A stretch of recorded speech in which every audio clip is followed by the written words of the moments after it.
Hello, Cretex family. This is Linnea Ritter, and I'm the family nurse practitioner at the Be Well Health Center in Coon Rapids. Pictured with me on the slide is Danielle Bryant, medical assistant. We are a two-person team. Thank you for taking time out from your busy schedule to watch the December 2023 webinar on mental recharge and understanding stress. The month of December is often filled with holiday events and commitments that take up our time. The excitement and anticipation is generally a positive, but can also contribute to feeling overwhelmed and disappointed when expectations are not met. Hopefully, this webinar will help to reset your expectations for this next month and provide some tips for enjoying the season.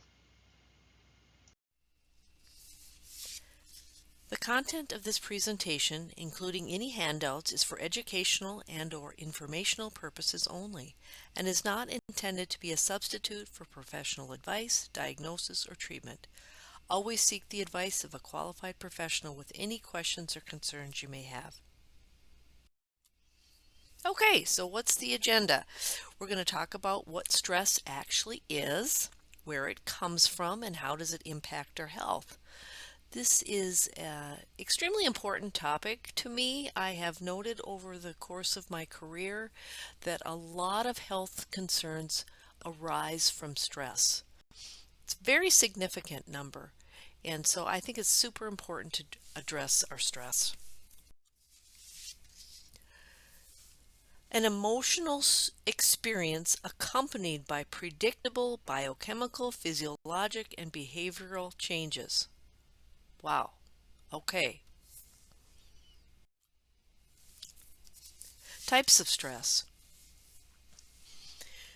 Eustress is a positive form of stress having a beneficial effect on health, motivation, performance, and emotional well-being. This is something that's stressful but ultimately a positive in our life, such as a job promotion, a new home, or getting married, maybe having a baby.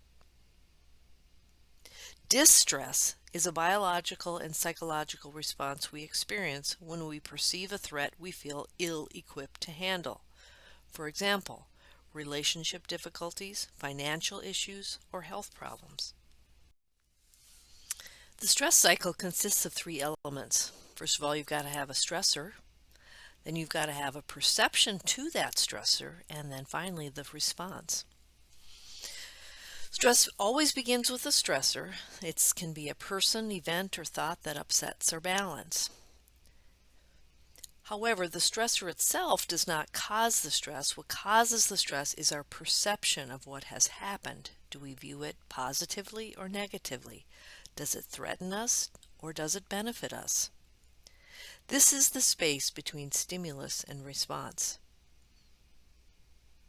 Connect with self-awareness around perception of stress at hand. The stress response is basically a very primitive response to danger. Our response to stress has not changed since we lived in caves. Our basic response is to either fight or flee. This response worked well when we were running from tigers or bears. The adrenaline caused our heart to beat fast, make us move faster. The blood left our brain and went to our legs and arms, making us stronger. Our sight narrowed so we could focus on a path to get away. The fight or flight response also causes the body to think it's hungry and replenish calories burned during the fight or flight. Stress hormones are also released in the body. But now, unfortunately, our stressors aren't tigers or bears. They're more like bills that are due, arguments with spouses or children, typically events that aren't resolved by running or fighting. I guess that is positive. Stress hormones play a pivotal role in the stress response. The body shifts all of its energy resources toward fighting off a life threat or fleeing from an enemy. The sympathetic nervous system signals the adrenal gland, which are located on top of each kidney, to release hormones called adrenaline and cortisol. The adrenaline increases our heart rate and elevates our blood pressure, increasing our respiratory rate and causing the blood vessels in your arms and legs to dilate. The cortisol causes our blood sugar to elevate in order to provide more energy so that you'll be best equipped to either fight or flee. Over time, however, chronic stress can take its toll on the body. Chronic low-level stress causes the nervous system to work overtime. This is similar to an engine that is idling too high for too long. Over time, this takes a real toll on the body. The sympathetic nervous system has two parts. There's the parasympathetic and the sympathetic. The parasympathetic nervous system is when we rest and digest. This system affects the same body functions as the sympathetic nervous system, but in a completely different way. It works to slow down certain responses and bring about a state of calm to the body, allowing us to rest, relax, and repair. The primary function of the parasympathetic nervous system is to maintain long-term health and a healthy balance across all of the body's functions. Parasympathetic responses include increase in digestive enzymes, decreased heart rate, constriction of the bronchial tubes in the lungs, and more relaxed muscles.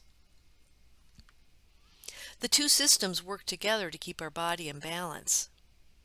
Your sympathetic nervous system takes the lead for as long as it is necessary to get you through a period of danger, but then your parasympathetic nervous system steps in to return things to normal. Most of the time, we should be in the parasympathetic nervous system effect, ideally 95% of the time or more. So think about if we're in sympathetic long term, it's going to affect our normal healthy processes. Stress overload psychologically. These slides coming up, the next 3 slides, will show some common warning signs and symptoms of chronic stress or stress overload. The more signs and symptoms you have, the closer you may be to stress overload. Poor judgment, poor concentration, memory problems, negative thinking, anxiety, constant worry, depression, feeling overwhelmed, feeling isolated, feeling worthless. Physical symptoms of stress overload. Long-term exposure to stress can lead to serious health problems. Chronic stress disrupts nearly every system in the body. It raises blood pressure, suppresses the immune system, increases the risk of heart attack, stroke, diabetes, cancer, contributes to infertility, and speeds up the aging process. Long-term stress can even rewire the brain, leaving you more vulnerable to anxiety and depression. Symptoms: body aches and pains, nausea, diarrhea, constipation, lowered libido, lowered immunity, GI distress or stomach distress, tiredness, fatigue, frequent sighing, altered appetite, chest pain, racing pulse, cold sweaty hands, rashes, and tics. Behavioral overload. These are behavioral signs and symptoms: eating too much or too little, increasing smoking, increased alcohol use, sleeping too much, sleeping too little, neglecting responsibilities, panic attacks, isolation or withdrawal, frequent crying, irritability, moodiness, and difficulty making decisions. Okay, so now let's talk about how to manage stress. Let's talk about some real concrete tools for this. Number 1, keeping a stress log. Consider a stress log that you can use to begin identifying your stress experiences and your responses. So often we are unaware of how we're feeling because we're often taught to hide or ignore unpleasant feelings. In order to better manage stress, we need to begin with increasing our awareness of our stress. A log allows you to document your sources of stress, examine your reaction, look for themes or situations where you commonly experience stress, and then develop strategies to fit those times or situations to manage your stress. Sometimes when we are stressed, it is really difficult to see areas where we are actually coping well. It is also hard to see that not everything is stressful. Stress logs are an important tool. They cause us to do a function that we're not really even thinking about, but that is occurring. We're actually activating our left brain. The left side of our brain is where our logic and our methodical skills are located. The right brain is where our emotions are experienced. So the process of activating the left brain helps us to think about our stressors in a more factual way. In the log, record the day and the time, describe the stressor, guess if you're not sure, rate your level of stress on a 1, which means not very intense, to 10, which is very intense. Next, describe your psychological, physical, and behavioral reactions. These are the things listed on the 3 previous slides. For example, irritability, muscular tension, anger, indigestion, insomnia. And then, what did you do as a coping response? For example, exercising, snacking, drink a glass of wine, watch some TV, kick the dog. You can log using a notebook or any online app, whatever is most convenient. Some people find setting goals to help manage a health condition or improve wellness to be very helpful. When setting a goal, be very specific. Think of the goals as being SMART, meaning specific, measurable, attainable, realistic, and time-based. Try setting something short-term, 1 or 2 things that you can realistically implement. Track your progress and then anticipate barriers. Accepting them and then figuring out a workaround can help you feel more empowered. Let's take a few minutes and set a goal. During the month of December 2022, I am going to do 10 to 20 minutes of yoga and/or meditation 3 times per week after returning home from work between 5 and 6 p.m. each evening. On weekends, the time frame will be between 9 a.m. and 10 a.m. or 3 to 4 p.m. These goals are very specific, measurable, it's attainable, realistic, and time-based. Okay, so the take-home message. Try logging. Take some time to track your stress so you can learn more about what you can do best to manage your stress. Now let's talk about healthy ways to cope with stress. And I gathered this information from the Centers for Disease Control. Feeling emotional and nervous or having trouble sleeping and eating can all be normal reactions to stress. So here are some healthy ways you can deal with your stress. Take breaks from watching, reading, or listening to news stories, including those on social media. It's good to be informed, but hearing about traumatic events constantly can be upsetting, so consider limiting news to just a couple of times a day and disconnecting from phone, TV, and computer screens for periods of time. Take care of yourself. Physical needs, eat healthy, exercise, get plenty of sleep, 7 to 9 hours. Give yourself a break if you feel stressed out. Treat yourself as if you would what you would recommend for a friend to treat themselves. Take care of your body.